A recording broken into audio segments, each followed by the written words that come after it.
Welcome to Blue by 90, your Michigan football podcast. We are three dudes who talk maize and blue, coming at you live from the Blue by 90 studio, right down the street from the big house. I'm Kalen, joined by Nate and Jack. Heyo. And guys, we witnessed the 38-7 trouncing of Maryland by our Michigan Wolverines.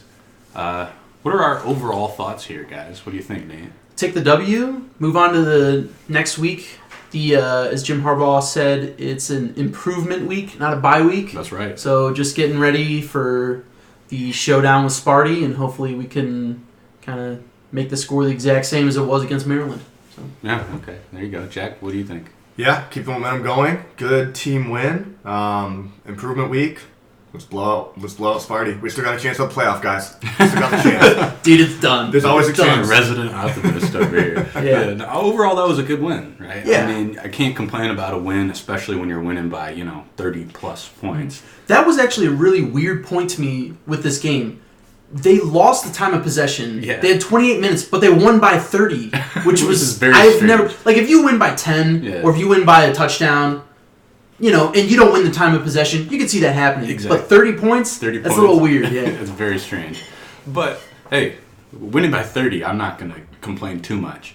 But I guess let's kind of look at this past game a little bit, right? So, looking at offense. Nate, what do you think about the offense in this past game? It just seemed kind of all right to me. The one thing that really was frustrating in the first half, they had the fake punt, right, and they converted that. But if they decided not to do that, it would have been 3 straight 3-and-outs, which to me is pretty concerning. I don't know what the deal is with that, but I mean that to me is pretty concerning. You can't have 3 3-and-outs, and that's what bad. that almost let Maryland back in the game because they couldn't move the ball on offense. Yeah, Jack, what do you think there? Well, I mean, I'm just going back to Notre Dame. I just kind of thought about this right now. Special teams has really set us up to build a lot of momentum and kind of keep us going in the right direction and kind of save us.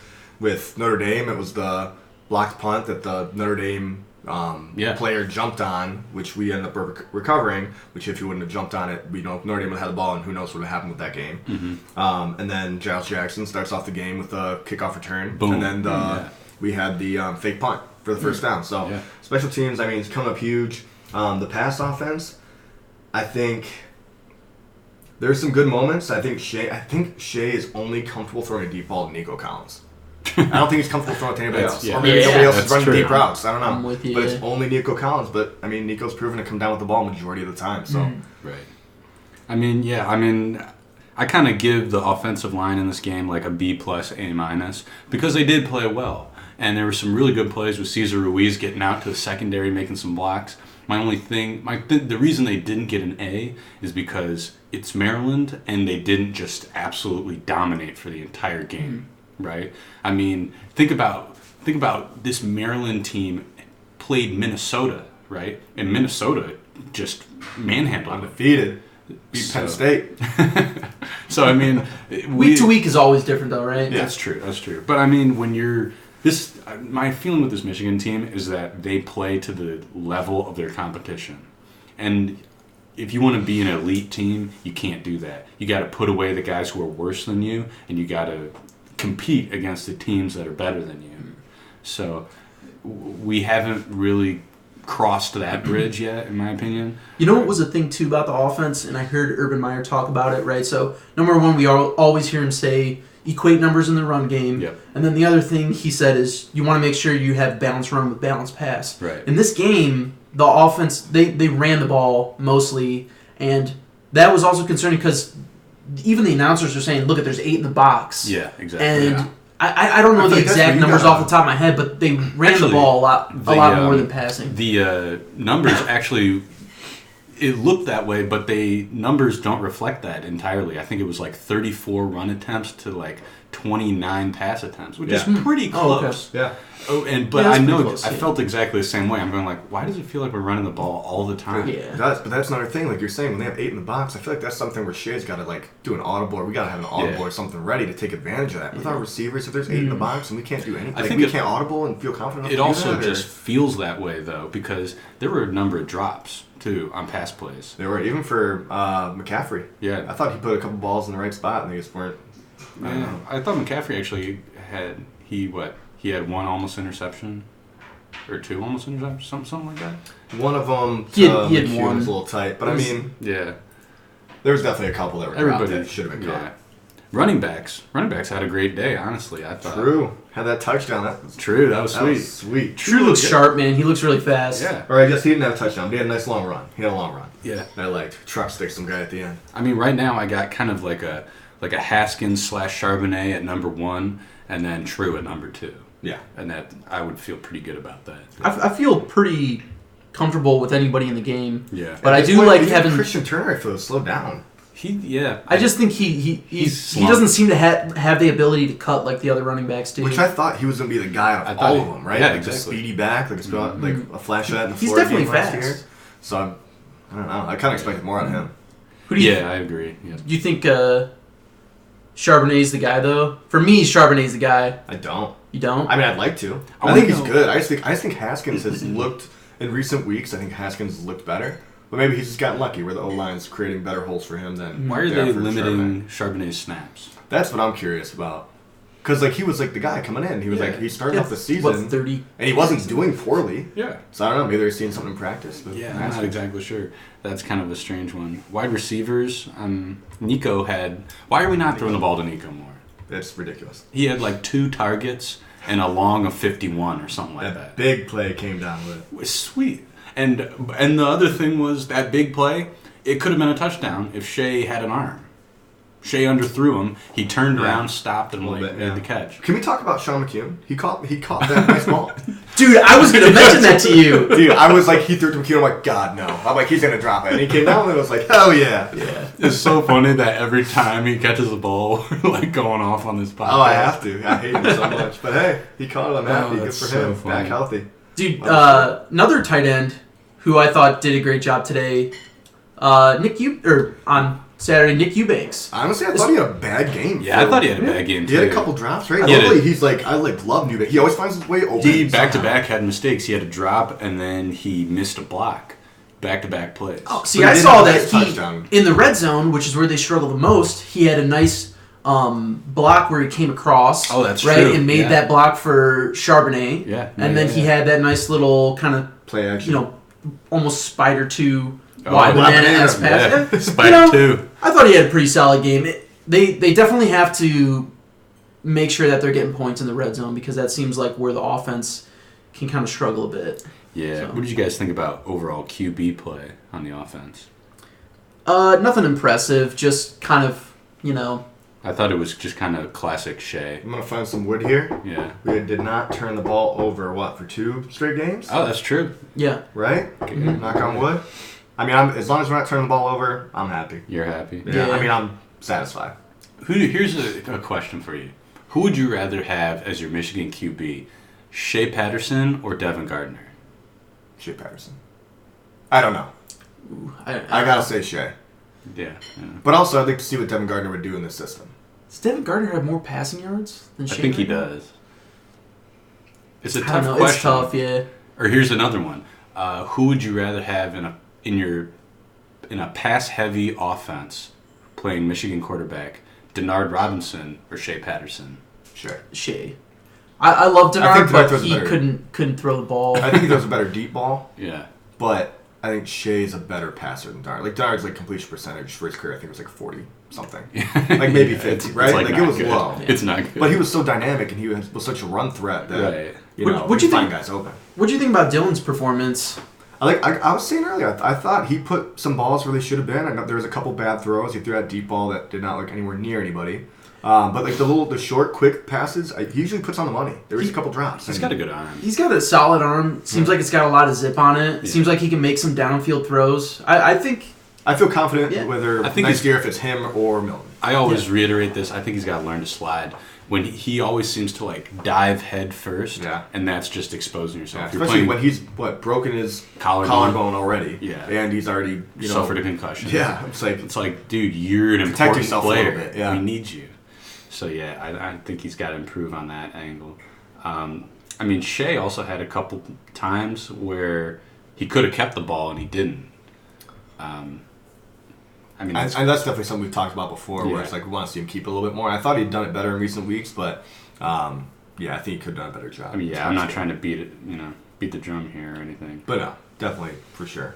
Let's talk about defense. On the defensive side of the ball, 6 sacks. honestly, that was a Love great to performance. see that. We got great things to talk about on defense, I think. I really liked the defensive performance. The one thing that really stood out to me was that they made plays. It seems like they're making plays when it matters the most, right? They let up some yards, but in the red zone, they can really get to the quarterback on third down, make some plays, right? We saw Michael Dana had the Dana looks good. He looks good. He looks like he's right? improving weekly. Yeah. And then you had guys like Josh Uche making some really big sacks, and honestly, he manhandled. Josh Uche, Dude, beast. He had nice little speed moves. He was had a overpowering swim. tack. Oh my god, he looked good. Man, I mean, he's just so explosive. He's so just generates so much power. He's a great guy, a great player. He had 7 total tackles. 5 of them were solo tackles, and he's a defensive end.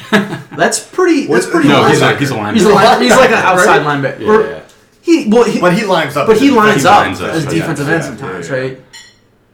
No, yeah, he's That's he's crazy. crazy, He was yeah. literally blowing through people. He blew through that tackle with a bull was- rush. I mean, I was easy. like, oh my goodness, he's just destroying guys. That's always good to see. Yeah, I mean, linebackers did a good job. I mean, blitzing, but also dropping back into coverage, playing some zone. So, Yeah. I mean, you're seeing some variation here from Don Brown. You're seeing the players actually play well in that system, which is great, right? Mm-hmm. Also, I mean, Aiden Hutchinson. Did you guys see that guy? He's a monster. Oh my god. I keep talking about. I can't wait to see him against Ohio State, man. Dude, Aiden Hutchinson was all over the field. There'd be a tackle on the sideline. You're like, what is he doing over there? Dude, when Kayla and I were watching the game, they threw a bubble screen out to the side, and then I was like, oh, okay, play's done. And then it's like, did Yeah. Aiden Hutchinson make that tackle? Did he he's like a magician. He just reappeared on the other side of the field and made that tackle. He's really impressive, man. He is. That was so good. I love it. He has so Aiden Hutchinson had a pass block. Oh, yeah. That's his. He almost came down with a pick. Yeah, on he almost came down with it. He But looked like does a catcher trying he to does find the ball. a great Yeah. job of that when he can't get to the quarterback, where he's kind of He backs gets his up. arms looks, up. Yep. Looks, trying to bat the Listen ball to down. this. That is his 5th pass deflection on the year. Whoa. That's the same number of pass deflections that Chase Young had last season. Dude, Chase Young. is Uh-oh. You a drawing whole some other parallels here? I'm drawing some parallels. beast. Hey. Uh-oh. I He's love. As much as I love him, I don't know if we can put a parallel there. Those are the numbers. But hey, Those are the but hey, numbers. Yeah. Yeah. DBs played pretty well, too. I feel like we saw more Vincent Gray than we've seen. Is he? Because I feel like I didn't see him as much in the other games, but I feel like we saw him a lot last game. he did play a lot. Like No, he we've did seen play a him. lot. That's true. I like to see him out there. He's good. A guy who kind of just came online, Josh Metellus. He was kind of flying under the radar a little bit.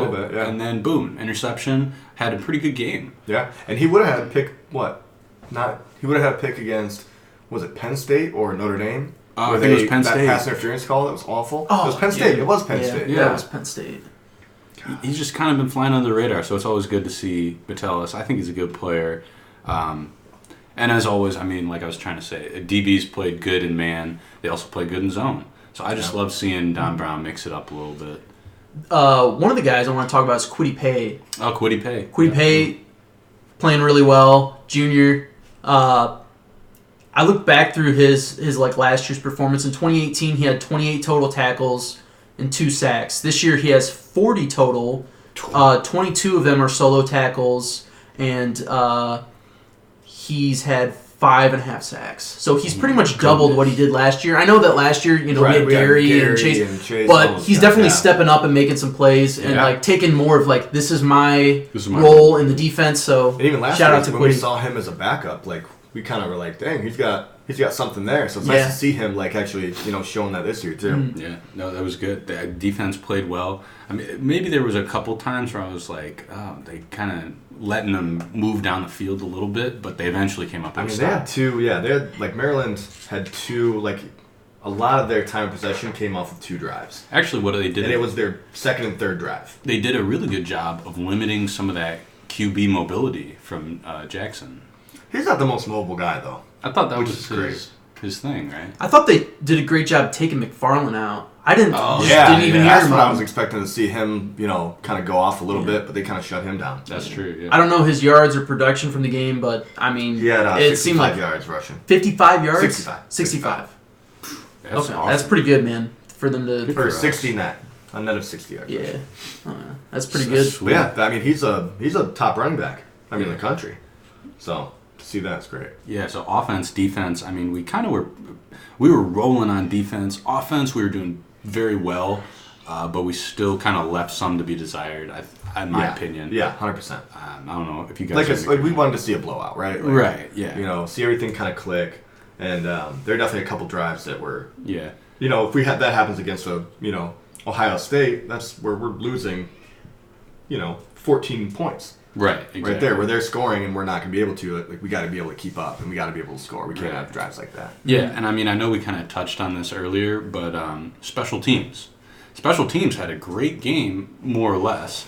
I mean, punt returns are still awful. I think we should just let the ball go every what's time. going on with DPJ here, right? I don't think he should be returning punts. Like, what's the point? I actually feel pretty comfortable with him returning punts because everybody else who, like at the beginning of the season when he wasn't back there, it seemed like nobody could catch a ball. So at least it seems like he can catch the ball. I don't like the fact that he's always running backwards. Backwards and sideways. Well, I just mean, what's his deal where he's not getting like targets at wide receiver, and then when he is doing punt return, he's scaring the bejesus out of me. Every time.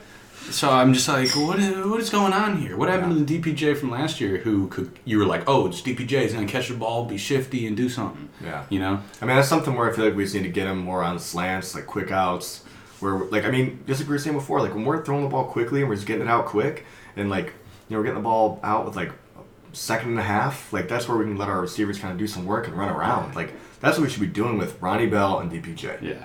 And then Tariq and Nico can kind of be our deep ball guys. Yeah, I agree, 100%. I mean, but not to get too off the rails, special teams. Special teams, I mean, I would give them a grade of like a B because, yes, Giles Jackson taking it back, great. Fake punt, great. They also let up a kickoff return. Yeah. That's the only thing where I'm like, you missed can't a field goal, made a field goal. Right. It's like, you got to be consistent. I think it's a fair grade. Yeah, exactly. Here's a guy who was kind of flying under the radar. Michael Barrett, the guy who had the guy who took it. Right? Yeah, so he had that run, right? The Army game, he threw that ball. Yeah. To Daxton, yeah. Right? And then he also, in the Illinois game, had a 20-yard return. Yeah. So he's pretty weird. And then I looked back at his time in high school. He played QB, right? He played quarterback. Came in as an athlete. And right? he had 45 touchdowns passing and 38 running. His total high school career, he had 7,293 yards of offense.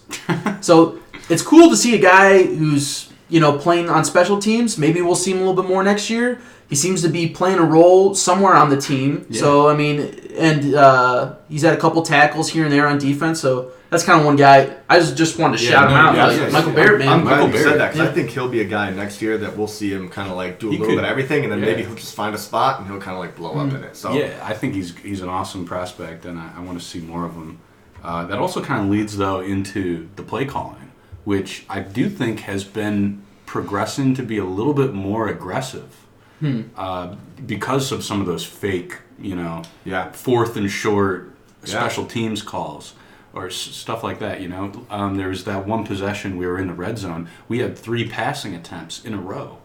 That's a little bit outside the norm for us. For Michigan. Mm-hmm. So I kind of like seeing that. It's less taking a chance, and it might just, my touch of optimism here, might just be us starting to peak at the right time, right? Yeah. Mm-hmm.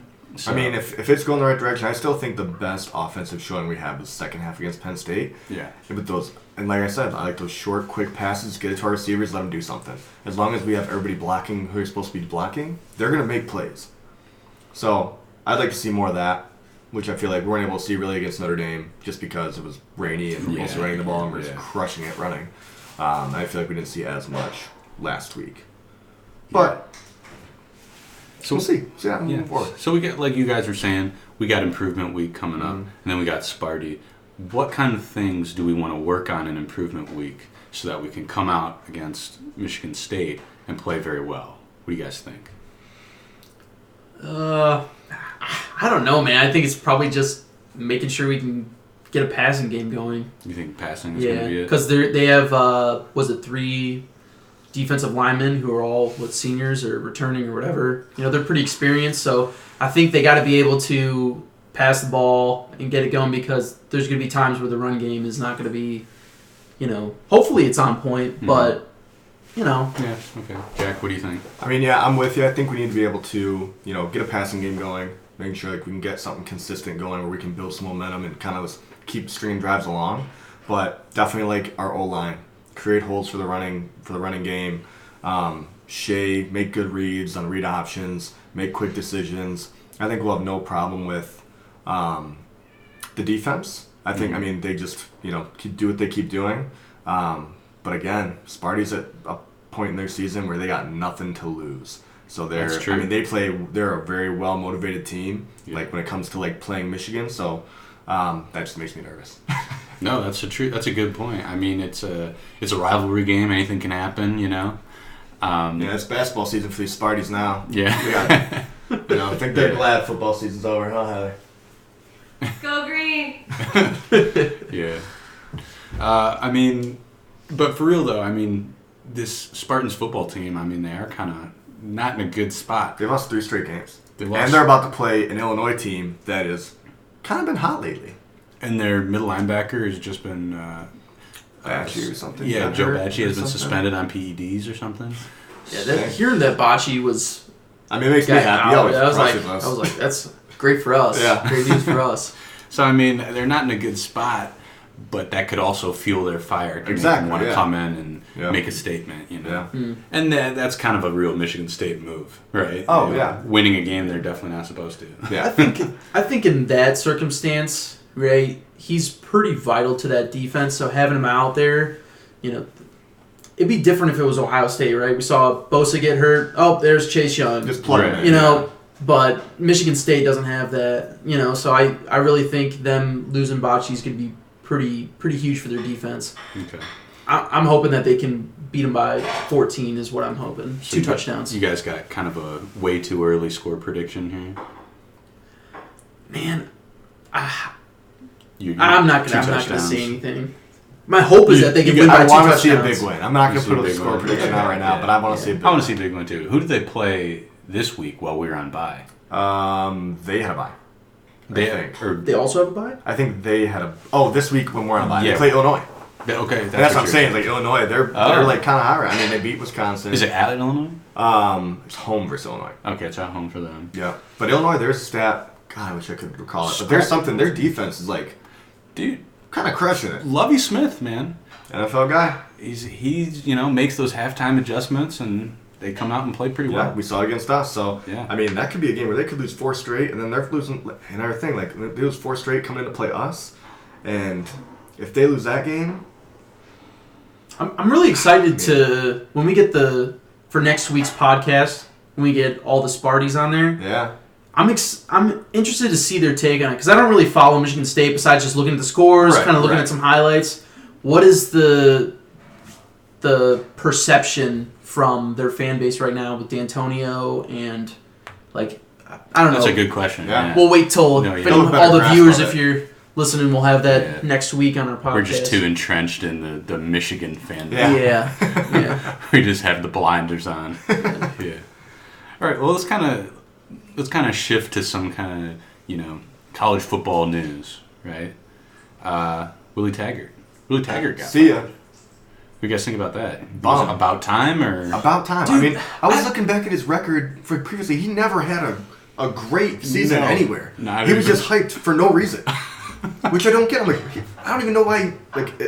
I also think being at Florida State didn't do him any favors. No. That program is so... It was so far, in the gutter after Jimbo left. To me, the Florida State program, even if Willie Taggart is a good coach, right, there's sometimes when you go, if you're a certain type of coach and you're maybe more of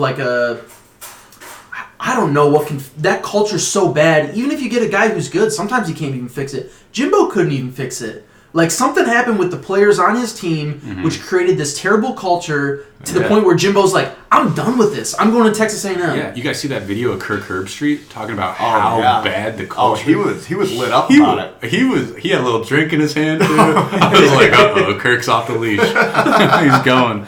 But no, he was like, that team and that culture is so bad. We got to talk about players chirping and they're down 14. I was like, damn, Kirk, like, what the hell?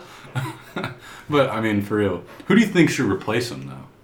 I mean, if they could get Urban Meyer, I mean, they're not going to get Urban Meyer. But who was, I heard Bob Stoops, right? I heard Lane Kiffin. Ooh.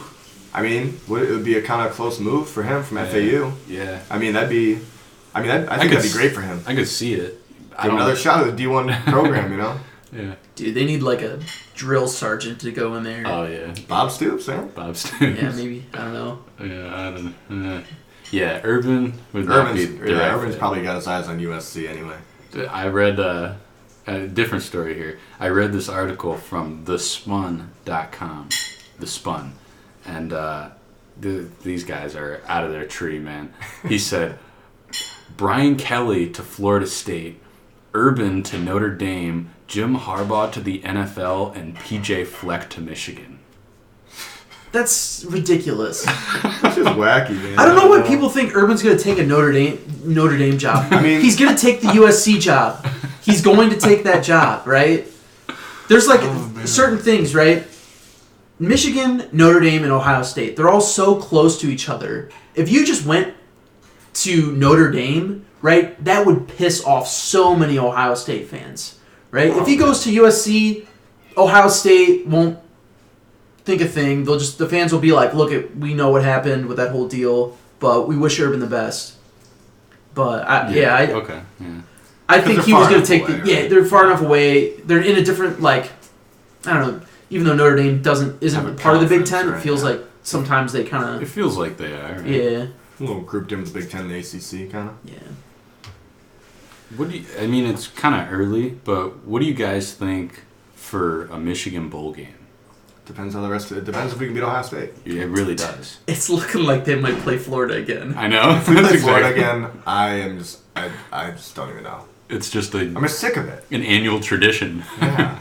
We go 10-3 and we play like Florida. It's cool to play Florida. Like, it's just like... Yeah, it's like... Yeah, playing Florida. Great. Yeah. It's not exciting, you know? Like, if we played, like, USC back-to-back years, it's kind of like a cool thing. Like, I don't know. I don't know. I want to I'd like for them to play Auburn. I think that would be a good matchup. to see like a matchup like that. Yeah. I want to see him play Texas A&M. Jimbo versus Jim. Jimbo versus Jim. That'd be kind of cool. I hope that they could play like maybe a Pac-12 team like Utah, or honestly, if they could just play like a, like a SMU, I'd be happy with that. Just a bowl win. Just a but team SMU where solid this year. Yeah. I mean, they had their first loss, right, against Memphis. That was a pretty exciting game. That was crazy. I didn't really watch much, but I saw the highlights. I was like, dang, that final score. I'm going to have to rewatch that. My hope is that at the end of the season, they're 10-3, and we can just go look at. There was some issues at the beginning, but the final record, right, 10-3, and we can kind of build on that to next season. I don't want to see all these like recruits just jump ship like they did when we went 8-4. So what's the minimum requirement of this season moving forward for you to leave a good taste in your mouth? Beat Michigan State and beat Indiana and win your bowl game. That's it. I know people say like, oh, they got to beat Ohio State. Like, are you kidding me? Like, you know how many 5-stars are in their defensive backs? It's insane. Yeah. Like, you look back at their 2017 recruiting class, like the same as DPJ. They had like 5 or 6 5-stars. And even though Michigan, I think, like when you have that many 5-stars all at once, and then I guarantee you they have a whole bunch of guys just sitting in the back waiting. Oh yeah. Look, there's just so much you can do.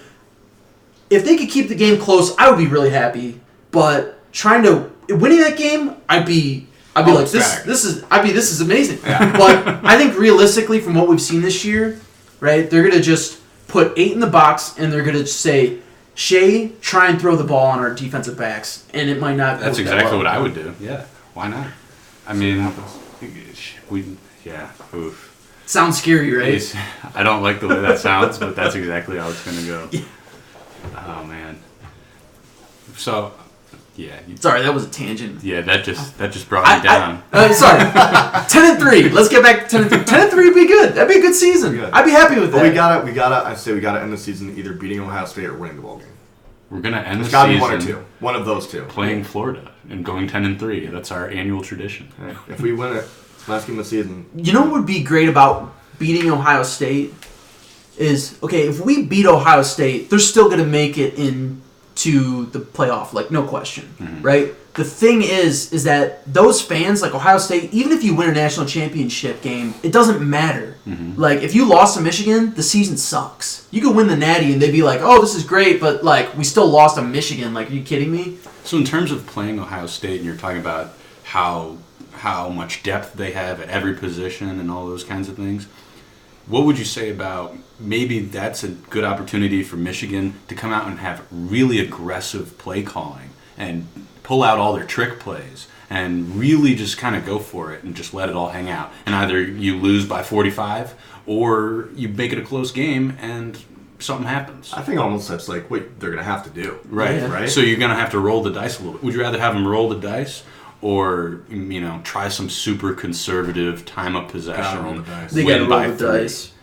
Because if we're super conservative, like time of possession, like I don't think we'll be able to even be We that can't close. compete, yeah. Like we'll kind of have to roll the dice on some stuff. Yeah. Try to make some big plays. Yeah. Because I agree. we've seen what Ohio State's done all year. I mean, their defense is good and their offense is good. Yeah. Like there's not really a hole anywhere there. So like we've kind of got to get lucky. Yeah. So I think they got to roll the dice. I think you guys are right. Yeah. I mean, we're going to have to go for it. And that's kind of the point in the season that we're at right now, right? We're looking ahead. We're going like, okay, we've got this behemoth on the horizon. Yeah. What are we going to do? So, but we got to play the games in front of us first. So Yeah. I think IU will be a tough game. Yeah, I was about to say. I I think think they will Indiana too. will be a very tough They're game. always tough. And we're at Indiana, right? They're 7-2 right now. I'm shocked they're not ranked right now. I'm shocked they're not Honestly, ranked they're too. 7-2. That's right. They've had some Oh, quality gosh. wins, I feel like.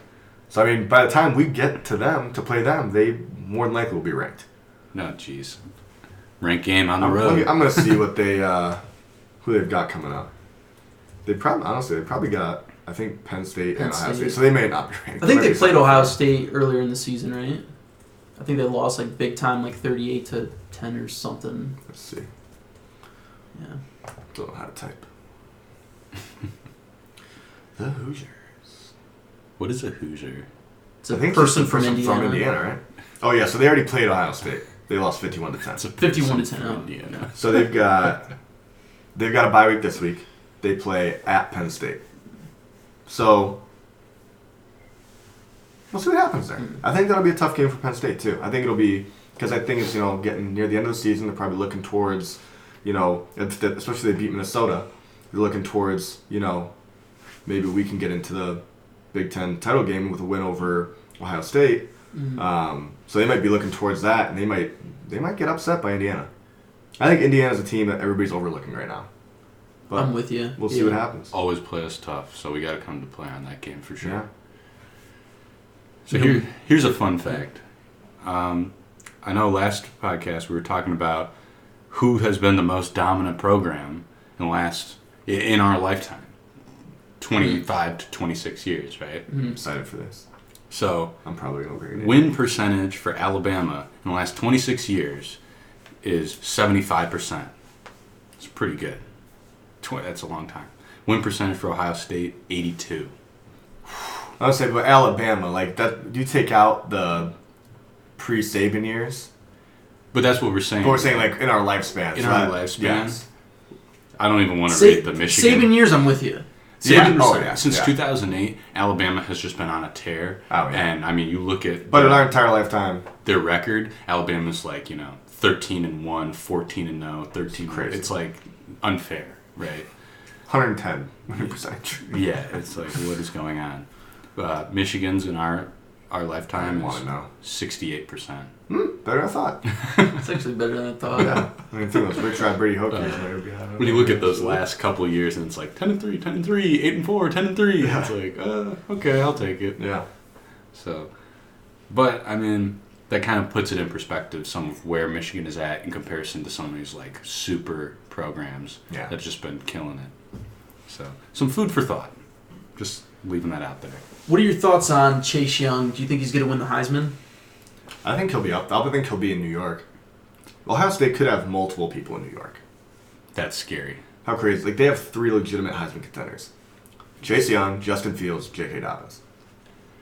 I don't see Dobbins as being as dominant as like Fields. But he could make a run. Like, you know, he if he has big games against Penn State and Michigan, I think either of them, those are like big games for them to kind of like make their name. Yeah.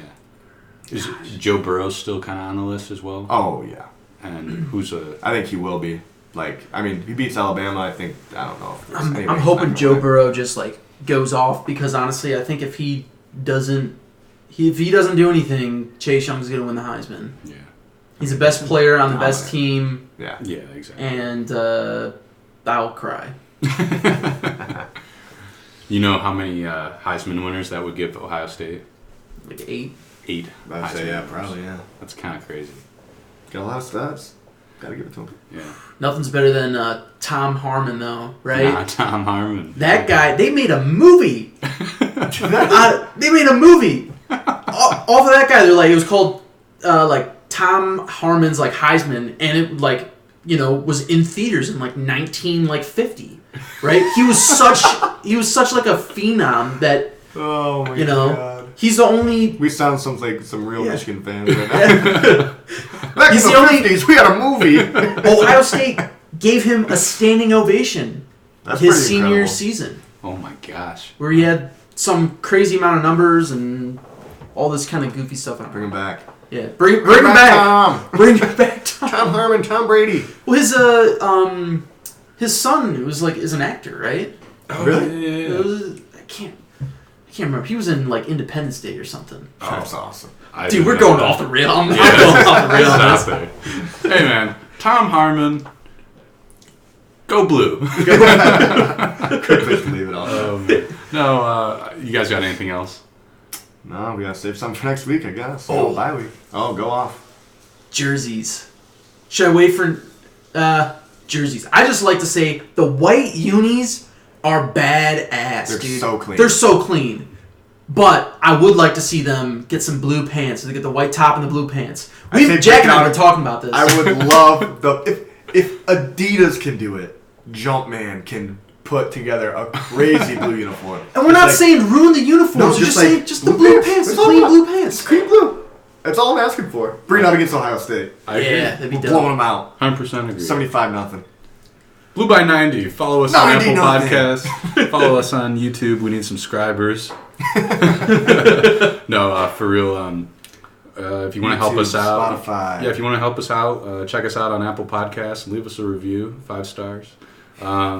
Subscribe to us on YouTube. Leave us a comment if you have any feedback.